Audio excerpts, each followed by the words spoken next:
ध्यान की किसी भावना के प्रति आज कटिबद्धता के ऊपर मैं कुछ बोलने जा रहा हूं। मैं रोज अलग अलग विषयों को इसीलिए चुन रहा हूं कि ध्यान एक ऐसी चीज है कि जो आदमी को परिपूर्ण बना देती है। ध्यान का अर्थ है जीवन को अत्यंतिक परम उच्च और यशस्वी जीवन को बनाने के लिए कटिबद्धता। लेकिन ध्यान का कोई सामाजिक संदर्भ नहीं है। ध्यान अपना निजी अर्थ है। एकांत का उत्तर है। अकेलेपन में जाना है, मौन, शून्य, निर्विचार, निर्विकल्प। लेकिन उस निर्विचार में, उस निर्विकल्प में जहां आकाश बदलो और अपने अंदर चले जाओ, सब जगमग हो रहा है। देखिए, ध्यान में आदमी अंदर चला जाता है लेकिन अंदर रोशनी आती है। बाहर वो शांत रहता है लेकिन अंदर रोशनी रहती है। अपने भीतर रोशनी आओ, अप दीप भव। जिस दिन आप अंदर की रोशनी को पाओगे, देखो सब चीजें अंदर से होती है। अगर आदमी अंदर से खुश है ना तो उसको बाहर खुशहाली दिखती है। अगर वो अंदर से दुखी है ना तो बाहर कितनी भी खुशहाली रहने दो, वो दुखी ही रहेगा। और फिर ये सब काम अंदर झांकने से होता है। फिर उसको उछालो, उसको जानो, उसमें अंदर की हर चीज को नुकसाओ, फिर आप प्रकट हो जाओगे और फिर आपको शांति मिलेगी। ध्यान का अर्थ ही शांति है। और जब तक आदमी ध्यानी नहीं होता ना तो दूसरों को सताएगा जरूर, क्योंकि वो खुद को जानेगा ही नहीं। और वो गैर ध्यानी हमेशा दुखी रहेगा, क्योंकि वो हमेशा किसी न किसी चीज के तलाश में घूमेगा। कहीं तो कुछ मिलने वाली नहीं है, वो सब उसके अंदर है। वो हरिन की कहानी आपको पता है, उसके नाभि में कस्तूरी होती है और हरिन पूरे वर्ल्ड में घूमता रहता है, जगत में घूमता रहता है कि कस्तूरी कहाँ है, और कस्तूरी तो उसके नाभि में।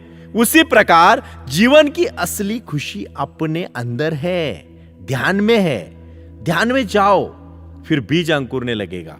और जिस दिन अपना खुद का बीज अंकुरने लगेगा ना, आपको किसी दूसरे के सहारे की जरूरत नहीं रहेगी। आपको आपके जीवन में ध्यान ही सब कुछ दे देगा। इसके लिए, यह चीज समझने के लिए मैं आपको एक कहानी बताऊं। एक बार, मतलब उम्र हुई थी उस समय बुद्ध जी की, 80 साल के थे वो, और अपने शिष्य, परम शिष्य आनंद के साथ वो जंगल में विहार कर रहे थे। जब वो जंगल से एक रास्ते से एक जगह से दूसरी जगह गुजर रहे थे तो कुछ 4 मील चले गए, और जब वो शुरू किया था उन्होंने जहां से चलना, वहां एक छोटा सा झरना था, एक नाला था, मतलब पानी का। तो वो नाले से 4-5 मील आगे चले जाते हैं और एक पेड़ के नीचे बैठ जाते हैं और अपने आनंद को कहते हैं, आनंद, ये मेरा भिक्षा पात्र ले और जा उसमें उस नाले से थोड़ा सा पानी लेके आ, मुझे बहुत प्यास लगी है। आनंद हैरान हो जाता है, लेकिन अभी पीछे क्यों जाए, आगे भी एक बहुत बड़ी नदी होती है, वहीं से पी लेते तो। लेकिन अभी बुद्ध ने कहा तो वो भिक्षा पात्र लेके चला गया। जब वो नाले से गुजर रहे थे, वो झरने से गुजर रहे थे, तब तो वो बहुत एकदम ऐसा प्रसन्न पानी, एकदम स्वच्छ पानी था उधर। लेकिन जब आनंद वहां पहुंचा तो उसने देखा कि वहां से कुछ फार्मर्स बैलगाड़ियां लेके जा रहे थे, और वो छोटा सा ही नाला था, तो बैलगाड़ी, बैल के पाव से या सब गाड़ियों के से वजह से वो पानी, नीचे के पत्ते, वो सब, वो पानी गंदा हो गया। तो आनंद ने देखा पानी तो गंदा हो गया, पीने लायक तो नहीं है, इसलिए उसने पानी नहीं लिया और वैसे ही वापस बुद्ध के पास चला आया। इतनी बड़ी धूप में वो वापस चला आया और बुद्ध के पास आके बोला कि वो पानी तो पीने लायक नहीं है, वहीं से कुछ बैलगाड़ियां और बैल गुजर गए, तो वो तो खराब हो गया, वो पीने लायक ही नहीं रहा।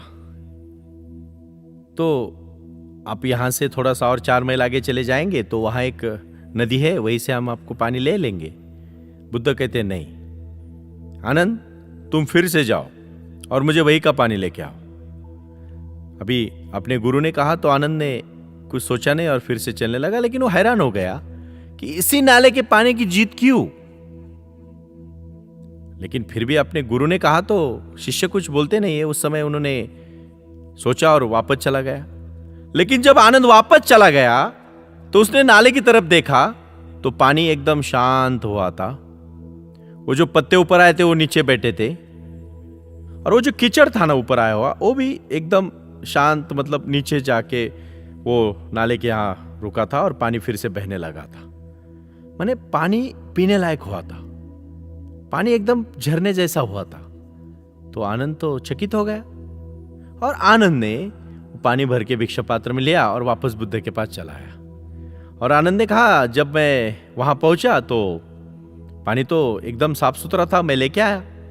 और फिर आनंद ने गुरुजी की तरफ, अपने बुद्ध जी की तरफ देखा और हंसने लगा और बोला, आप अद्भुत है, आप महान है।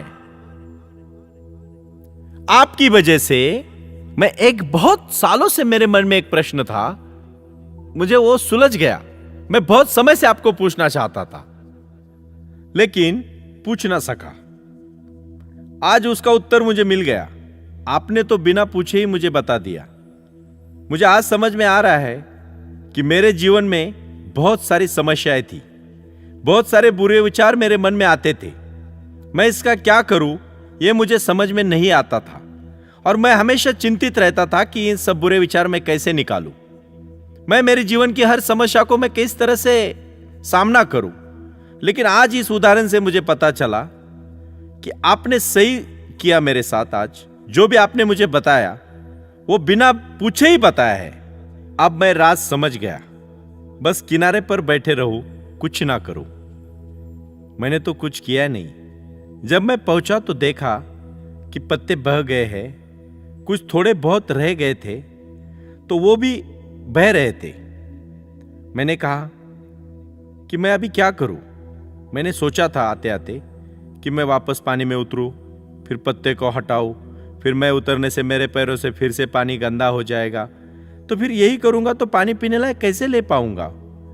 लेकिन जब मैं नाले के किनारे पहुंचा ना तो मुझे बोध आया कि अगर मैं उतरूंगा तो पानी फिर से गंदा होगा।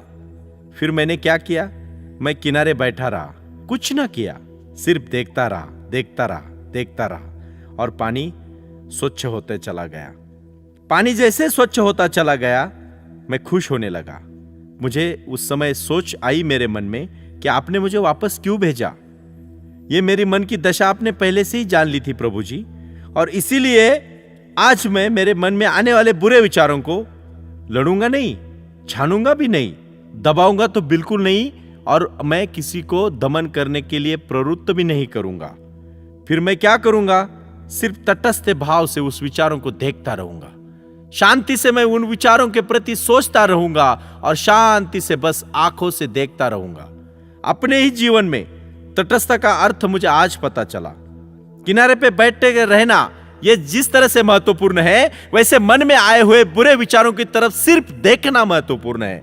आप देखिए क्या होता है, ऑटोमेटिकली ये विचार चले जाते हैं। और जब मन के बुरे विचार चले जाते हैं ना तो आपको शांति मिलती है। मन ही सब चीजों का जड़ का कारण है। मन में अगर अच्छे विचार आने आप सोचते हो तो किसी भी बुरे विचार के प्रति सिर्फ देखते रहो, साक्षी भाव बनो उसका। और फिर आप पता करोगे, ध्यान में जैसे जैसे आप अंदर तक की तरफ जाओगे ना तो ऑटोमेटिकली बुरे विचार चले जाएंगे। और जब मन प्रसन्न होगा तो आपको अच्छे कार्य करने में उसमें एक अच्छे तरह से शक्ति मिलेगी। और मैं यही चाहता हूं, अपने परिवार में भी आप जब सबके साथ झगड़ते हो, जैसे आप सोचते हो वैसे ही आप पाते हो। इसीलिए अगर आप सबके प्रति प्यार सोचोगे तो आपको प्यार मिलेगा।